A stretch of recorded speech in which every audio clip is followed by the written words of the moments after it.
உரிமை என்பது, சுதந்திரம் என்பது உயிரினும் மேலானது என்ற புரிதல் அவருக்கு இருந்தது. உயிரை இழக்கலாம், அது தனிப்பட்ட ஒருவனுக்கான இழப்பு.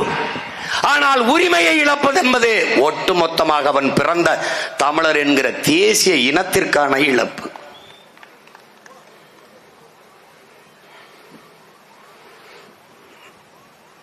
அதனால்தான் உரிமையை இழக்கலாம், உயிரை இழக்கலாம், உரிமையை இழக்கலாமா என்ற முழக்கத்தை முன்வைத்தார்.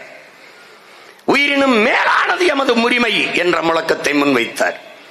உயிர் உன்னதமானதுதான், நான் அறிவேன். ஆனால் அந்த உயிரினும் மேலானது எமது உரிமை, எமது விடுதலை, எமது பெருமை என்பது தத்துவத்தை முன்வைத்தார்.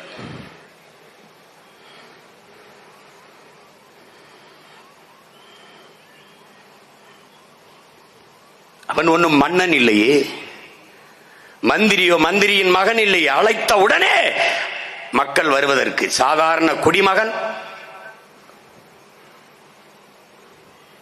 அடிமை வாழ்வினும் உரிமை சாவு மேலானது என்ற முழக்கத்தை முன்வைத்தவுடன் எத்தனை ஆயிரம் வீரர்கள் அந்த ஒற்றை மகனின் கண்ணசைவுக்கு கைவிரல் நீட்டிய திசையில் பாய்ந்து களத்திலே மாண்டார்கள் என்பதை மாட தமிழ் மக்கள் எண்ணி பார்க்க வேண்டும்.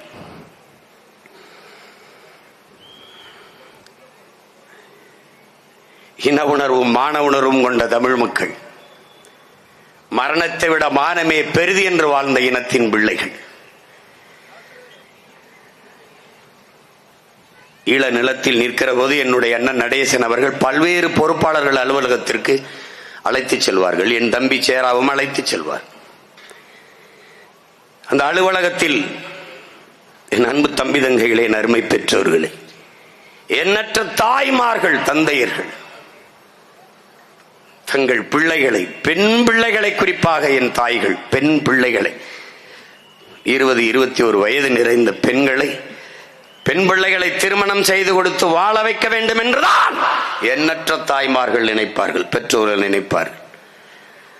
வரிசை வரிசையாக நிற்பார்கள் தாய்மார்களுக்கு முன்பு என் தங்கைகள். எதற்காக? தலைவனின் படையில் சேர்ந்து தாயக விடுதலைக்காக போராடி இறந்து போ மகனே என்று எண்ணரும் தாய்மார்கள் எண்ணற்ற பேர் வரிசையில் தன் பிள்ளைகளை நிறுத்தி நின்றதை பார்த்த மகன். எத்தனை கண்ணகி கீழா நம்ம கோயில் கட்டுறது, எத்தனை தாய்மார்கள். இறந்தவர்களை விடு, இறந்து போ மகனே என் தாய் நிலத்தின் விடுதலைக்காக என்று அனுப்பி வைத்த பெற்றோர்களை போற்றாது எப்படிடா நீ போவது? எப்படி போவாய்? மாவீரர்களில் மேன்மையானவர்கள், அந்த மாவீரர்களை பெற்ற வீர மாதாக்கள், வீர தந்தையர் என்பதை எண்ணரும் தம்பி தங்கைகள் மறந்துவிடக் கூடாது. போற்றத்தக்க தெய்வங்கள் பிள்ளைகளை தன் மண்ணின் விடுதலைக்காக மாண்டு போ மகனே மகளே என்று அனுப்பிய மகத்தான நம் பெற்றோர்கள் தான். இங்க அப்படியாடா இருக்கு? பக்கத்துல நின்னு பாக்குற வாய்ப்பை வாங்கி கொடுத்துட்டான் என் மகன். அது செத்தா பரவாயில்லைப்பா, செத்தா பரவாயில்லை. அதை தாண்டா நானும் சொல்றேன், நீங்க செத்தா பரவாயில்லைன்னு தாண்டா சொல்றேன்.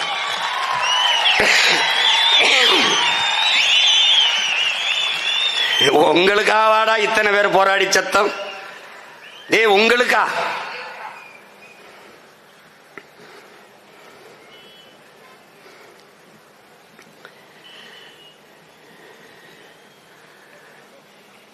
எவ்வளவு ஈகங்களை செய்த இனத்தின் பிள்ளைகள் நாம்.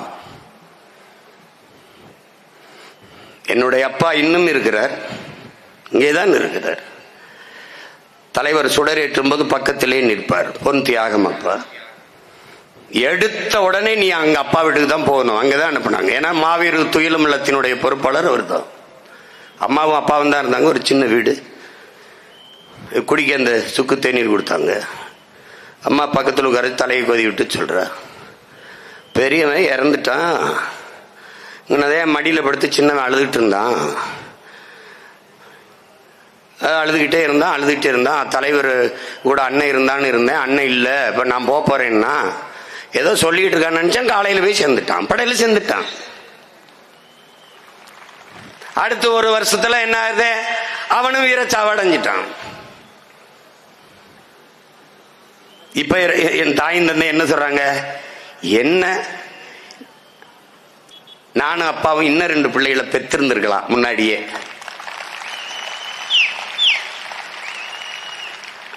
என் தம்பி புகழ்மாறன் எனக்கு பாதுகாப்பான் என்னவன். இந்த கரும்புலி படை படமும் இருந்தது.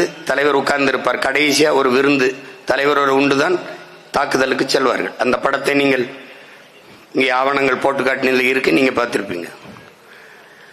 அதுல புகழ்மாறன் இருக்கான். அவன் தான் எனக்கு பாதுகாப்புக்கு. அவன் என்னை படுக்க வச்சுட்டு போறாரு. எங்க அண்ணன் தவமும் அவனும் போறாங்க. போயிட்டு கொஞ்ச நேரம் கழிச்சு என் தம்பி சாரா வந்து கதறி அழுகிறா. என்னன்னா அது இந்த மாதிரி செல் அடிச்சு இறந்துட்டாங்கன்ட்டு. புகழ் வேற ஒரு பெண்ணை நேசிச்சிருப்பான்னு யாருக்கும் தெரியல. இப்ப எனக்கு வந்து உத்தரவு, அங்க இடத்துக்கு தம்பி அனுப்பிடக்கூடாது, அந்த தவம் உடைய இறுதி இடத்துக்கோ இங்கேயோ தம்பி போகக்கூடாதுங்கிறத உத்தரவு. அதை மீறி நான் வந்து ஒரு சும்மா ஒரு கையில் மேல் கட்டி இது கட்டி தெரியாம வந்து நின்னுக்கிறேன். ஒரு ஓரத்துல போய் நிக்கிறேன். அப்ப புகழ் உடம்பு இருக்கும்போது ஒரு பெண் வந்து கதறி கதறி அழுகிறா. யாருன்னு எல்லாருக்கும் தெரியல. ரொம்ப நெருக்கமானவங்களுக்கு தெரியுது. புகழ் நேசிச்ச ஒரு பெண்ணு அந்த பொண்ணு புகழை நேசிச்சிருக்குன்னு தெரியல. அடக்கம் பண்ணியாச்சு. காலையில போய் சேர்ந்துட்டா ஏகத்துல. ஏன், அவன் விட்டு விட்டு சென்ற கனவு அப்படியே இருக்கிறது. உயிராய் நேசித்தவனின் உயிர் இனத்தின் விடுதலை, மண்ணின் விடுதலையில் இருக்கிறது. அதனால் அவர் உயிரை கொடுக்க தயாராகி வந்து நின்றுட்டார். இந்த பாடல் ஒலிக்கிற போது உள்ளம் நொறுங்கி நொறுங்கி விழுகிறது. அதுக்கு தாங்க முடியாத ஒரு அழுத்தம் ஏற்படுகிறது என்றால் அந்த பாடல் ஒலிக்கிறது எங்கே? தவமன்னனை அடக்கம் செய்கிறார்கள். அந்த நாட்டுக்குள் பயணிக்கிற போது எல்லாரும் தவமன்னா தவமன்னா தவமன்னா என்றுதான் வாக்கிலே அலைத்தொடர்புகளை அழைப்பார்கள். அவ்வளவு அவ்வளவு அன்பு நிறைந்தவன். அதற்கு முன்பாங்க இருந்தவன் என்ன மன்னன் தமிழ்ச்செல்வன். யாராக இருந்தாலும் தமிழ்ச்செல்வன் தமிழ்ச்செல்வன் தமிழ்ச்செல்வன் பெயரை உச்சரிக்காத ஒருவன் இருக்க முடியாது. அது மாதிரி தவம் போகாதேன், அதையும் மீறி போய் நின்றேன். பக்கத்திலே என்னரு மன்னன் தமிழ்ச்செல்வன் அவருடைய மனைவி நின்று எல்லாரும் நிற்கிறார்கள், நான் ஓரத்தில் நிற்கிறேன். இதே பாடல் தாயக கனவுடன் சாவினை தழுவிய சந்தன பேழைகளே.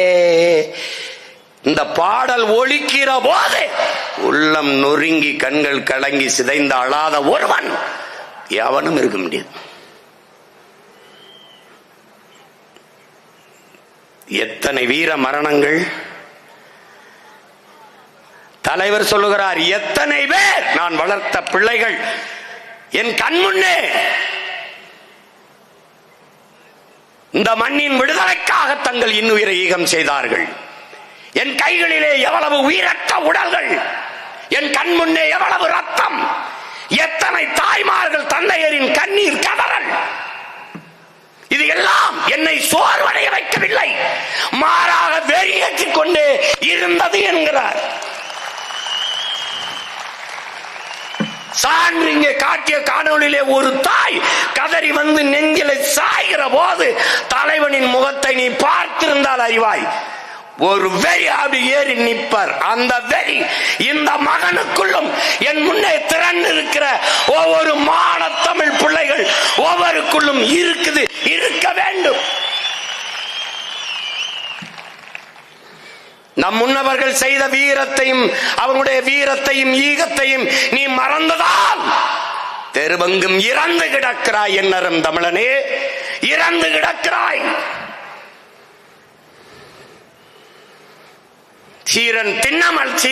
தீரன் சின்னமலையை மறந்தாய், பூலித்தேவனை மறந்தாய், மருது பாண்டியரை மறந்தாய், அழகுமுத்துக்கோனை மறந்தாய், பண்டார வன்னியனை மறந்தாய், சுவரன் மாறன் என்கிற பெரும்பிடுகு முத்தரையன் உன் பாட்டனை மறந்தாய், சுந்தரலிங்கத்தை மறந்தாய், வெள்ளைய தேவனை மறந்தாய், மன்னர் கட்டப்பொம்மனை மறந்தாய், எல்லாவற்றையும் மறந்தாய்.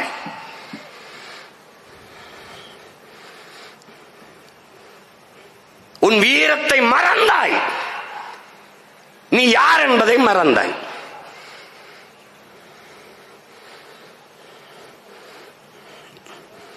தன்மானம் இழந்ததால் தலை நிமிர்வில்லாது போனது.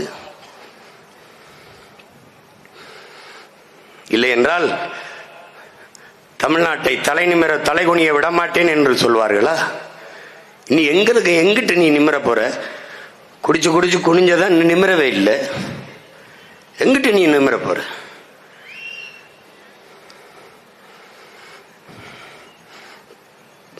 பண்டை பெரும்புகள் உடையோமா இல்லையா? பாருக்கு வீரத்தை சொன்னோமா இல்லையா? எண்ணிசை வாய்மையால் ஆண்டோமா இல்லையா? எங்களுக்கு இங்குற்ற நரிகளால் தொல்லையாங்கிறான். பண்டை பெரும்புகள் உடையோமா இல்லையா? மறந்தாய்.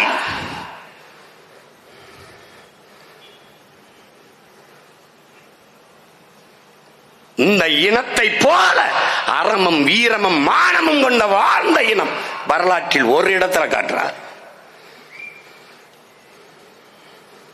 ஒரு இடத்தில் காட்டு. என்னபடி ஆரம்பி எத்தனை நாடுகளை வென்றான் நமது முன்னவர்கள். ஒரு இனத்தையாவது அடிமைப்படுத்தி ஆண்டார்கள். செய்தி காட்டுறார். செய்தி காட்டு. நம் முன்னவர்களின் மொத்த வீரத்தையும் ஒத்த உருவத்தில் வாங்கி வந்த மகன் நம் உயிர் தலைவன்.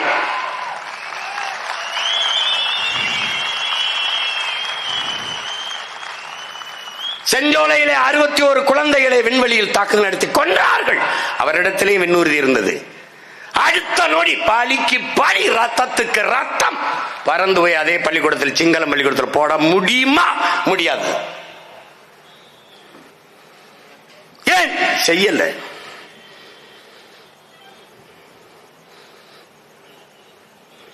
கட்டுநாயக்கா விமான தளத்தை ராணுவ விமான தளத்திலே குண்டு வீசி தகர்த்த தலைவன்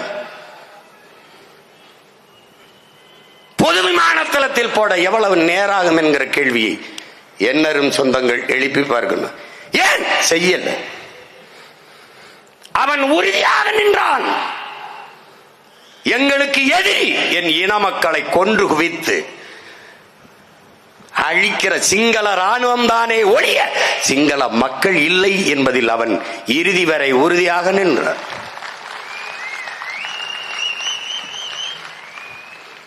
எங்கள் பெண் பிள்ளைகளை சிங்களர்கள் சூறையாடியது எவ்வளவு? வன்புணர்வு செய்து கொலை செய்தது எத்தனை? பலிக்கு பலி, பதிலுக்கு பதில் என்ற நோக்கிலே ஒரு விடுதலை புலி மறவன் ஒரு சிங்கள பெண்ணின் நிழலை தொற்றுப்பான் என்று சொல்றா பாப்போம். ஏன்? அறத்தின் வழி என்ற மறவர்கள் தமிழர்கள்.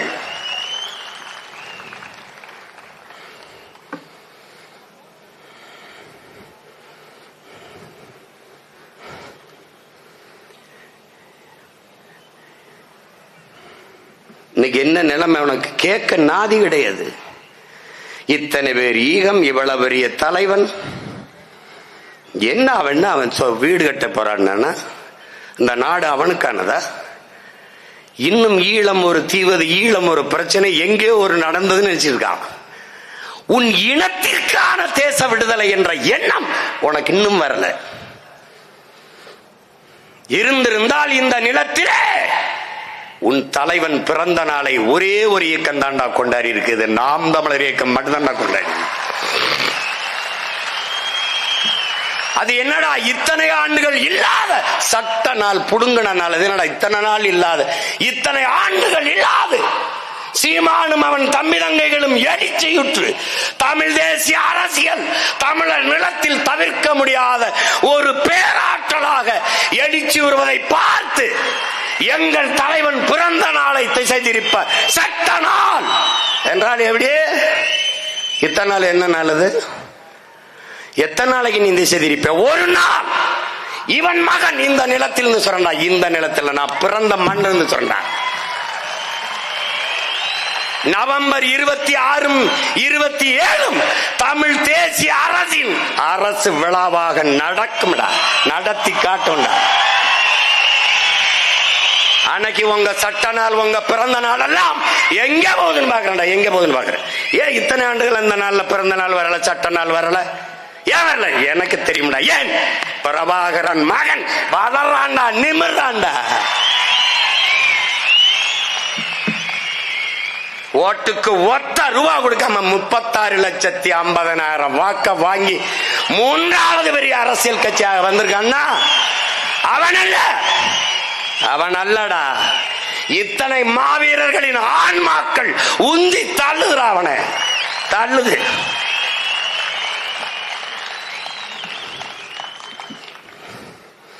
சோர்ந்துருவானோ, அண்ணன் தளன்றுவானோ, மன உளைச்சலுக்கு ஆளாயிருவானோன்னு நினைக்கிறாள்டா என் தங்கச்சிகள்.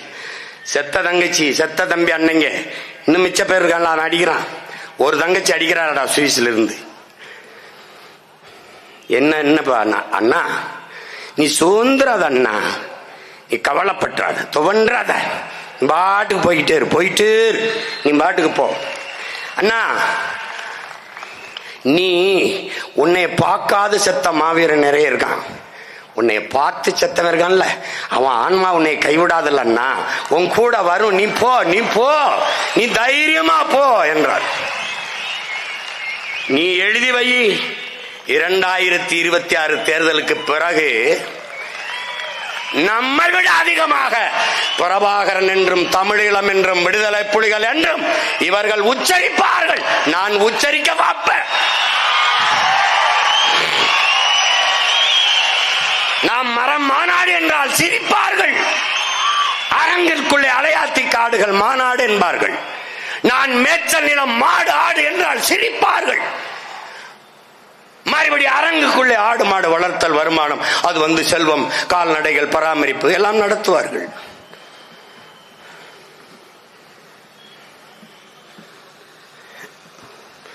காலம் வரும் வரும் என்று காத்திருந்த தலைவனின் பிள்ளைகள் இல்லடா, எங்களுக்கான காலத்தை உருவாக்கிய தலைவனின் பிள்ளைகள் நாங்க. இன்னைக்கு எங்க நிக்கிறோம்? நாம் எங்க நிக்கிறோம்? நாதியற்று நிக்கிறோம். மாட்டுக்கு நீதி சொன்னவன், மாண்பு கொண்டு வாழ்ந்த மக்கள், சோறு வடிச்ச தண்ணி ஆறா ஓடியது என்கிறான். முத்திலிருந்துதான், சிப்பியிலிருந்தான் முத்தெடுத்தான், கரும்பின் கண்ணல் மொழியில் இருந்து முத்தெடுத்தாங்கிறான். எப்படி? கதிர்வேய்ந்த மங்களம்னா கதிரை அறுத்துட்டு அந்த வைக்கோலை வச்சு கூரைகளை மேய்ந்த அப்படி ஒரு எண்ணற்ற பெருமைகளை கொண்ட ஒரு இனத்தின் பிள்ளைகள் நாதியற்று போனாமடா தம்பி தங்கைகளே, நாதியற்று போன.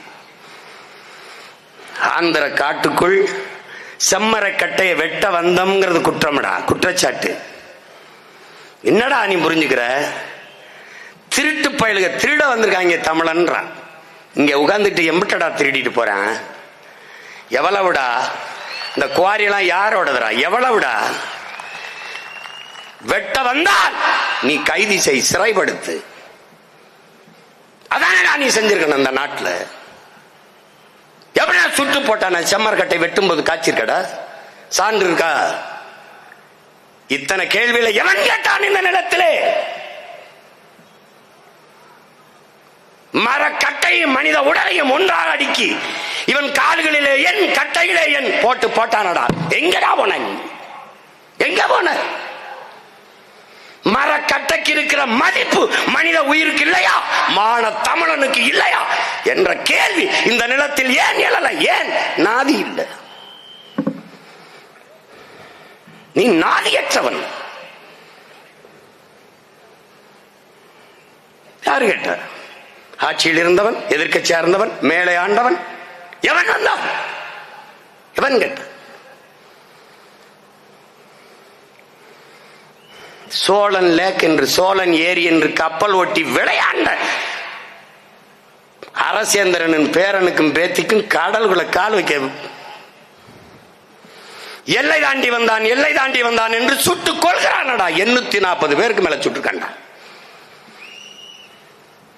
கேரள மீனவன் எல்லை தாண்டி வர்றானா இல்லையா? இந்த கேள்வி ஏண்டா யாரும் எழுப்பல? வர்றான். அவனை ஏன்டா சுடல? சுடல ஏன்? அவன் நல்ல ஆத்தாளுக்கும் அப்பனுக்கும் பிறந்த ஒருத்தங்க இருந்து ஆள்றான்டா. தொடா பாப்பம்ங்கிறான் பாரு. அவனை தொட முடியலையே. ஒரு தடவை கேரள மீனவன் கைது செய்யப்பட்டான், சுட்டுக் கொல்லப்பட்டான். ஏன் செய்தி வர்றதுல வராது? ஏன் அவனுக்கு நாதி இருக்கு. ஓ, நாதிட்டு போன உனக்கு என்ன இருக்கு சொல்லு, உனக்கு என்ன இருக்கு? இல்ல,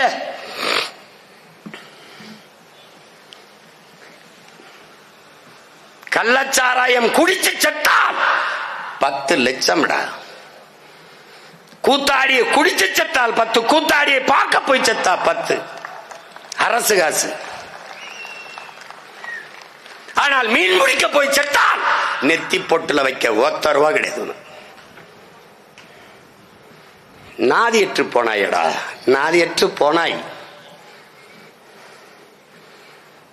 உலகத்திற்கு அறம்பாடி வீரம்பாடி மானம்பாடி தந்த நீ எங்க நிலையில் நிற்கிறாய்? எங்கே?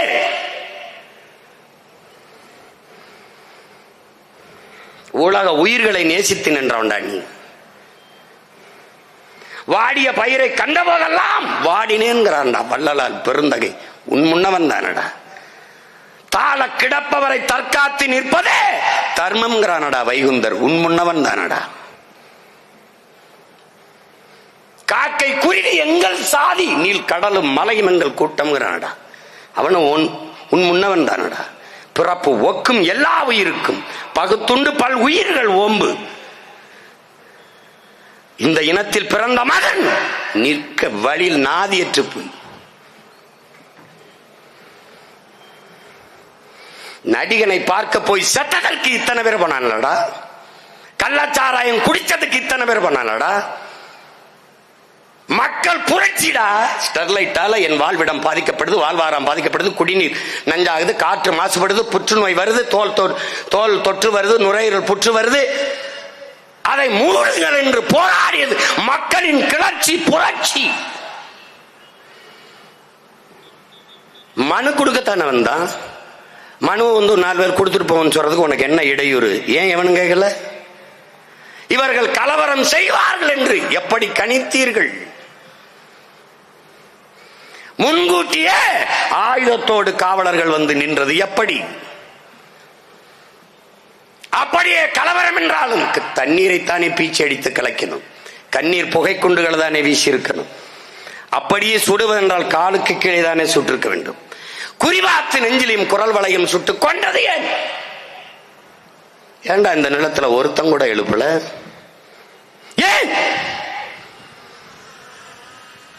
அங்கே இந்த ஆட்சியாளர்கள் ஒருவர் கூட சத்தம் வீட்டுக்கு போகல? ஏண்டா அந்த குடும்பத்துக்கு இதே மாதிரி 10 லட்சம் பரிகார நிவாரணம் கொடுக்கல? ஏண்டா இந்த குடும்பங்களுக்கெல்லாம் தத்தெடுப்போம், வேலை பிள்ளைகளை படிக்க வைப்போம், வேலை கொடுப்போம் என்றெல்லாம் பேசிய இவர்கள் அந்த குடும்பத்துக்கு போகாத? ஏண்டா? ஏன்? யார்கிட்ட பதில் இருக்கு?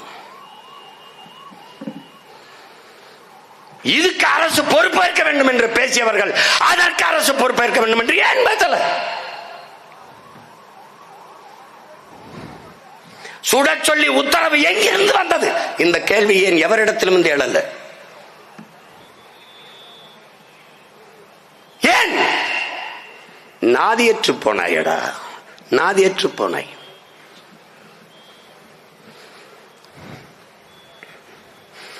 இங்க செத்தவன் எல்லாம் நாம் தமிழர் கட்சிக்காக செத்தானாடா? இங்க நிக்கிறவன் இந்த கட்சிக்காக போராடினானாடா? இல்ல பெத்த பிள்ளைகளுக்கெல்லாம் பதவி கட்டு அலைந்தவனா?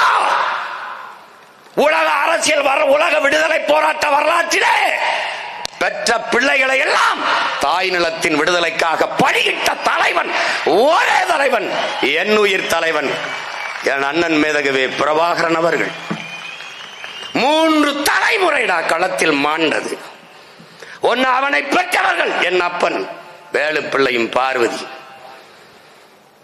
பிறகு அவன் பெற்ற பிள்ளைகள் 3, பிறகு என் அண்ணனும் அண்ணி. 3 தலைமுறை தன் தாய் நிலத்தின் விடுதலைக்கு மாண்டது என்றால் மானத்தமிழன் வரலாற்றில் என் தலைவனின் வரலாறு மட்டும்தான். உலகத்தில் எவனுடைய வரலாறா? Ho Chi Minh, Fidel Castro, Che Guevara? யார்? யாசர் அராபத் யாருடைய வரலாறு? என்னடா உனக்கு இருந்தது? நேர்ந்து போரில் சரணடைந்தவர்களை கொல்லக்கூடாது, அதனடா உலக மரபு. அதானே சரணடைந்த என் தங்கை இசைப்பிரியாவை ஏண்டா கொன்று சிதைத்தாய் என்ற குரல் ஒருத்தம் கூட எழுப்பலையே. ஏண்டா? ஏன்? ஏன்? உலகத்தில் எங்கு உடலில் எங்கு காயம்பட்டாலும் முதலில் கண்ணலும். அதுபோல இந்த உலகத்தில் எங்கு அடிபட்டாலும் காயம்பட்டாலும் தமிழன் மண்ணலும் அழுதிருக்கிறது. ஒரு நடன கலைஞன் மைக்கேல் ஜாக்சன் இறந்ததற்கு உலகம் முழுவதும் அழுதாண்டாடா. உலகம் முழுவதும் அழுதான். நாங்க யாருக்கு அழல?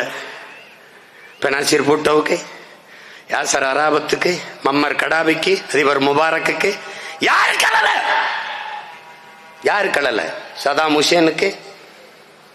சதாம் ஹுசேன் தூக்குக்கு எதிராக கருப்பு சோரட்டி ஒட்டி போராடிய பிள்ளைகளடா நாங்க. அயலான்கிற ஒரு பையன் சிரியா நாட்டில் கடற்கரையில் ஒதுங்கிய ஒரு சிறுவனுக்காக எல்லோரும் அழுதீர்களே. என் தம்பி பாலச்சந்திரன் மரணத்துக்கு ஏண்டா ஒருத்தங்கூட நீங்க அழல? ஏன் அழல? ஏன் ஏன் அழல? சரணடைந்த ஒரு பெண் மகளை எப்படி நீ சிதைத்து கொலை செய்வாய் என்று இசைப்பிரியார் ஏனடா கேட்கல? உலகம் கேட்கலடா, உலகம் கேட்கலடா. விடுறா. இந்த நிலத்தில் உனக்கென்று இருந்த அதிகாரம் அரசியல் ஏனடா கேட்கல? ஏன் கேட்கல? நீ நாதியற்றவன்டா, நாதியற்றவன்.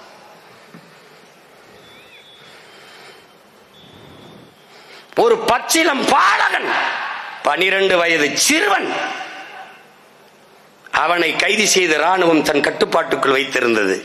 பிரபாகரன் மகன் எங்கள் கட்டுப்பாட்டில் ராணுவ கஸ்டடி என்று தகவல் இந்த ஆட்சியாளர்களுக்கு வந்திருக்குமா? வந்திருக்கா? யாராவது சொல்ல தெரியுமா? தெரியாதா?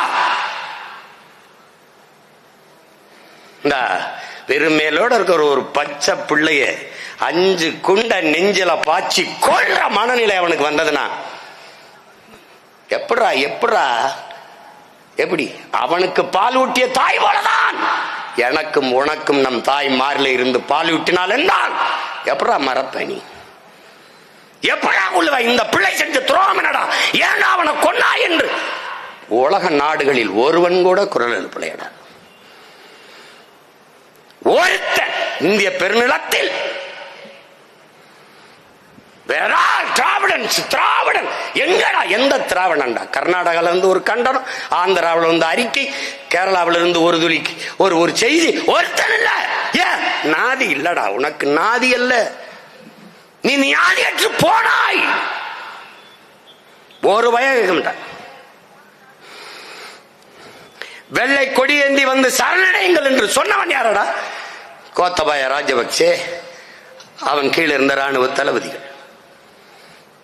போய் சரணடைங்கள் என்று சொன்னவர்கள் யாரடா? அன்றைக்கு ஆட்சியில் இருந்தவர்கள். இவர்கள் பேரை சொல்லணுமா? என் அண்ணன் நடேசன், பூலித்தேவன், இன்னும் 3 தளபதிகள் 300 பேரோடு போய் வெள்ளை கொடியோடு சரணடைந்தவர்களை கொலை செய்யக்கூடாது என்பது சர்வதேச போர் மரபு. எப்படா கொன்ன? ஏன் கேட்கல? கேட்கல.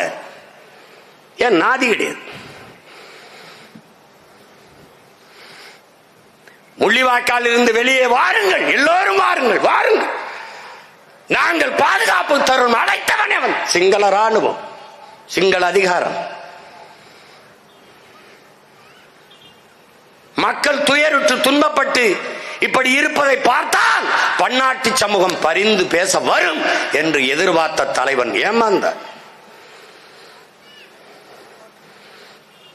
இதை பார்த்து மானுடன் பேசுகிற மகத்தான பெருமக்கள் எவனாவது ஒருவன் மனச்சான்றோட பேச வருவான் என்ற அவனுடைய நம்பிக்கையில் மண்ணலி போட்டார்கள். வழியில்லை, மக்களை அனுப்புங்கள் என்றார். அனுப்பினார்கள். ஒருவர் இருவர் அல்ல, என் உடன் பிறந்தானே 10,000 பேருக்கு மேலே, பச்சிலம் குழந்தைகள் 50க்கு மேலே, கர்ப்பிணி பெண்கள், வயது முதிர்ந்தவர்கள், எண்ணற்ற மக்கள் 10,000 பேர் சரணடைந்தார்.